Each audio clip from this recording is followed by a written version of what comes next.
यत्र योगीश्वर कृष्णो यत्र पार्थो धनुर्धरः तत्र श्रीर्विजयोर्भूते ध्रुवाणि तिरुमति।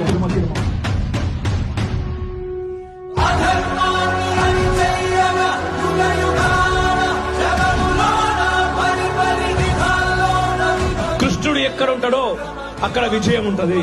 ఎందుకు విజయం ఉంటది? కృష్ణుడు ఎక్కడ ఉంటాడు? ధర్మం ఎక్కడ ఉంటే అక్కడ ఉంటాడు కాబట్టి విజయం ఉంటది. ఎత్ర యోగీశ్వర కృష్ణో ఎత్ర పార్థో ధనుర్ధర. పార్థుడు ఉన్న దగ్గర కూడా విజయం ఉంటది. కానీ పార్థుడు ఎట్లుండాలి? ధనుర్ధారి అయి ఉండాలి. అంటే ధనుస్సు చేతులు పట్టుకొని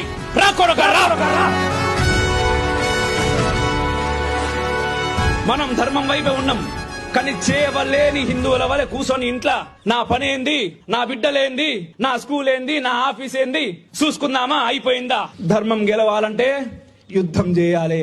యుద్ధం చేయకపోయినా సరే యుద్ధానికి సన్నద్ధమై ఉండాలి. యుద్ధానికి సిద్ధమా?